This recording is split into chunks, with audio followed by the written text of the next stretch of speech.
Up until now, you've noted in the history of weapons, there's always been a human in direct control. So they would pull a trigger, fire a bow or whatever. But in most modern weapons, there's high tech.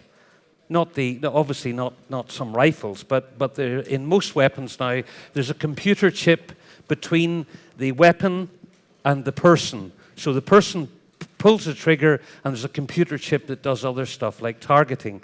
So what I want to talk to you about today is killer robots, or more academically, autonomous weapon systems, or lethal autonomous weapon systems, as they call them in the UN. Now, what I'm going to do is I'm going to tell you about these. I'm going to tell you what's wrong with them. I'm going to show you some of them, and then I'm going to tell you about some work we're doing at the United Nations to have them prohibited. And then I'll go on to tell you why they're a danger to you in your everyday lives. So this is an autonomous weapon system. And what I mean here is that you've got a Nordic guy here, and as soon as the lever is pulled, as soon as this weapon is activated, as soon as this robot is activated, it could be in the air, under the sea, on the sea, or on land. As soon as it's activated, this is in control completely. A computer is in control. Now, a quick primer on robotics that'll take me about 2 minutes, and it's everything you'll need to know about robotics for this. To use this weapon, you have to have sensors that input into your computer. So the computer's detecting the world. And what it's got to do, you've got lasers, you've got sonar, you've got audio, you've got cameras, you've got all sorts of feeds. Okay, that inputs into the computer. That information is then processed, and that's a very difficult part. It's still very difficult for robots to be able to process. We can't do visual recognition too well. Facial recognition, yes, but not objects. So then, once that's been processed, the information is sent to a motor. Simple as that, and then the robot will move around according to the information. So it's processed, and a control signal is sent to a motor. And that's all fine. I'm not against that, because I've been working in robotics for, 40 years. And I like autonomous robots. But it's this bit I don't like, which is it's processed and automatically fires a weapon. So these weapons will go out, find their own targets without any human involvement, and kill them without human involvement. So it will seek out someone or seek out a group of people or a target and destroy it without any human involvement. Now, I'm going to show you one of these. I could actually build one of these next week and bring it in here and kill all of you without damaging the furniture much. And how you do that is you can use simple household alarms, like burglar alarms. They detect heat, moving heat. So this little robot I've got on here has got 2 heat sensors. That's the robot, that's the wheels. It's a silly one. The program says if heat is detected, turn the robot until both sensors are detecting it, and then fire the weapon. Here we go.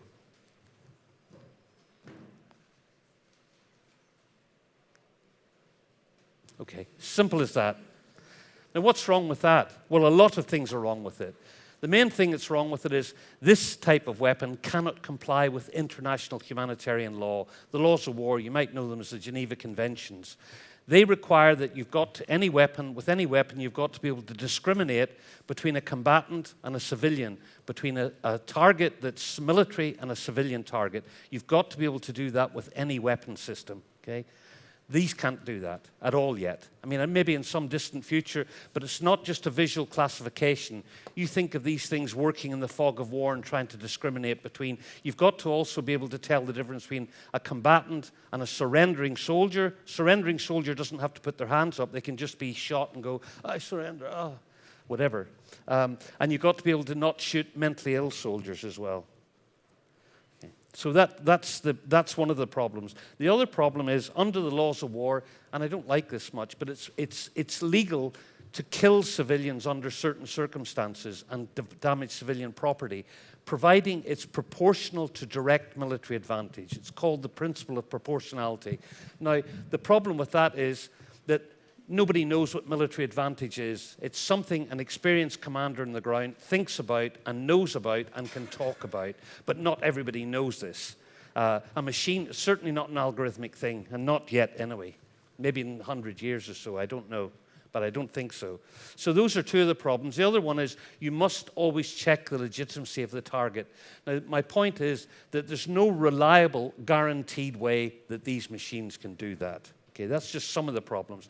Now, let me show you some of the weapons. This is the X-47B from the United States, if this clicker ever works. Thank you.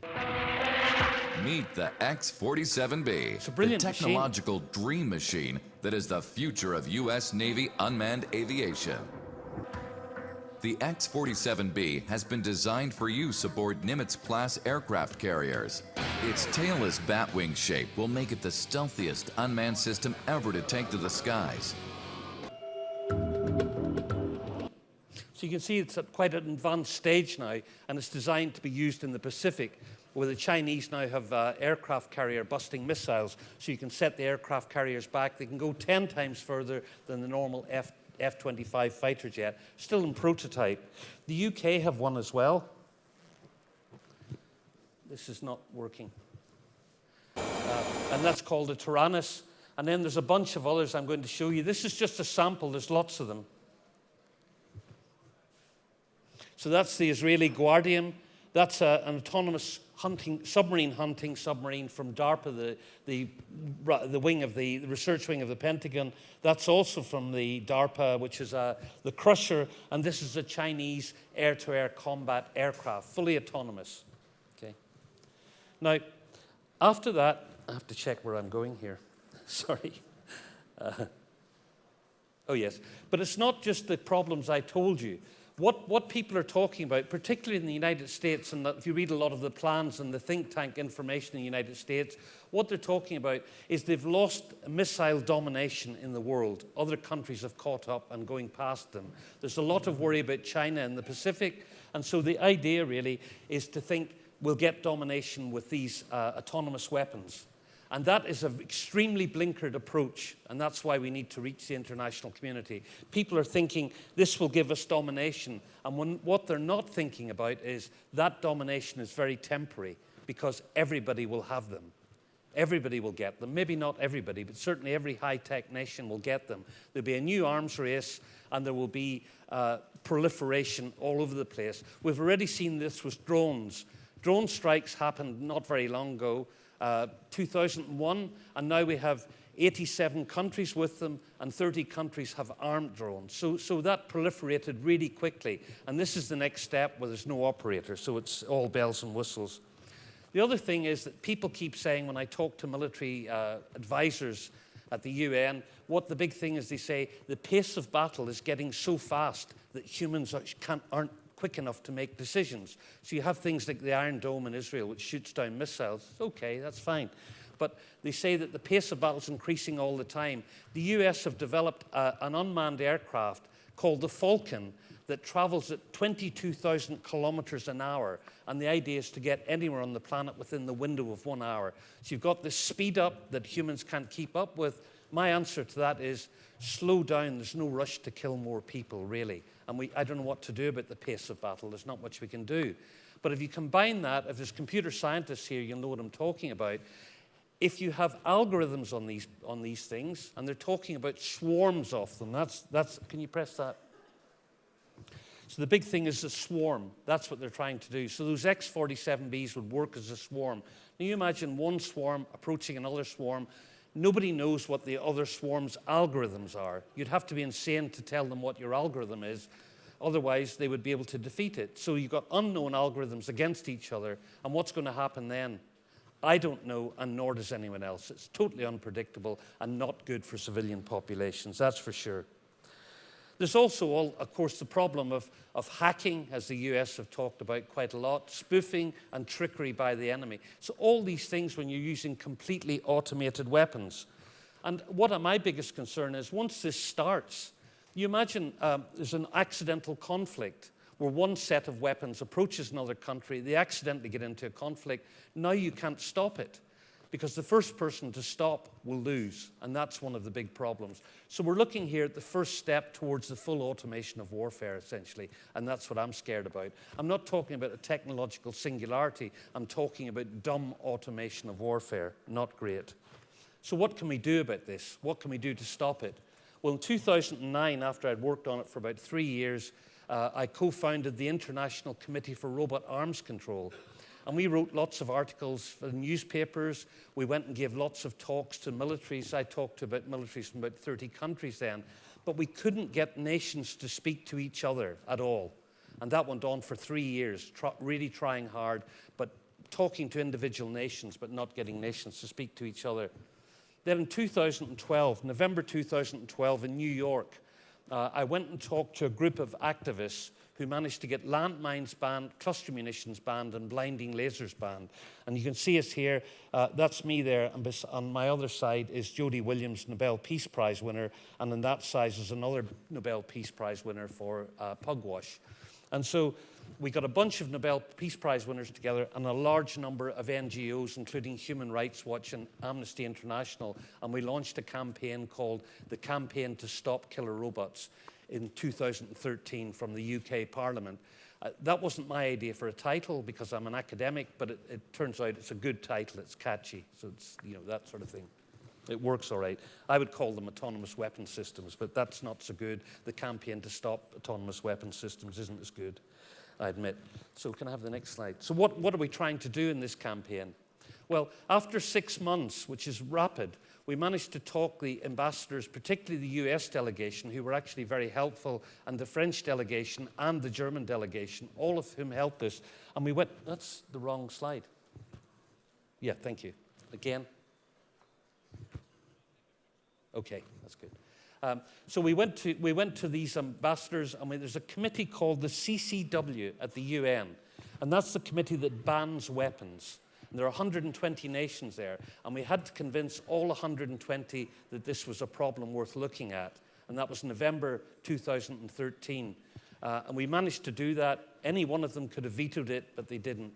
So in 2014, the UN convened a large expert meeting for 4 days, and we talked at that. And then they convened another one this year for 5 days, and now 80 countries have spoken at the UN about this issue, and it's now the hottest topic in UN disarmament circles. So we were very successful there, but we still don't have, there's 5 protocols, and we're after protocol number 6 for a complete legally binding prohibition on the kill decision being taken by weapons. Okay, that's what we're after.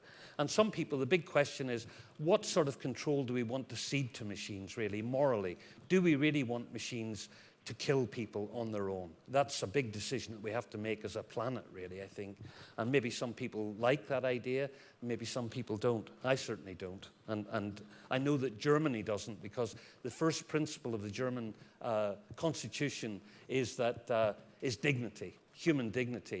And Germany decided, the Supreme Court decided that even if there was a plane loaded with terrorists and passengers about to fly into the center of Berlin and kill a lot of people, they would not shoot down that plane over a deserted area because of the dignity of the passengers' lives. Okay. Whether you think that's right or not, I don't know. Just telling you the facts. Okay.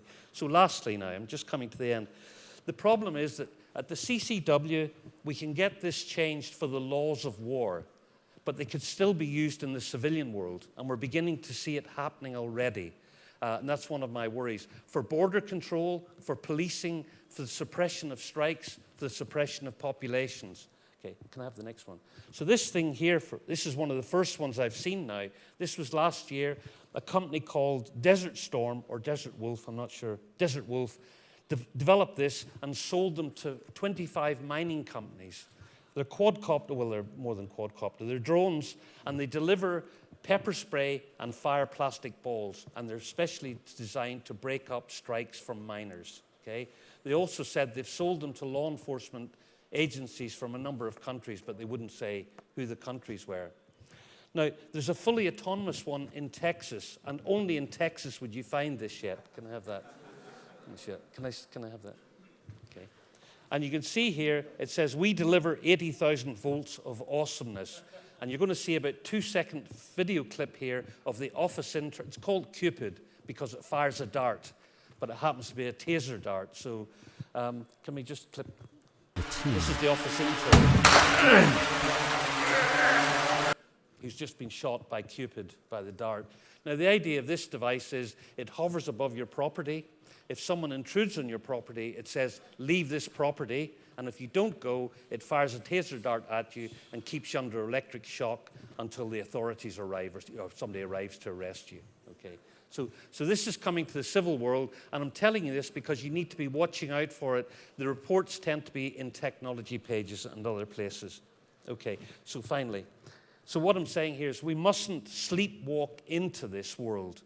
We mustn't just walk into it without thinking. We really need to think about what we're doing here. We really need to be getting together about it. We're working very hard political campaigning, but other people need to take action. And one action you can take is just to tell your friends about it and discuss it. And thank you very much for listening.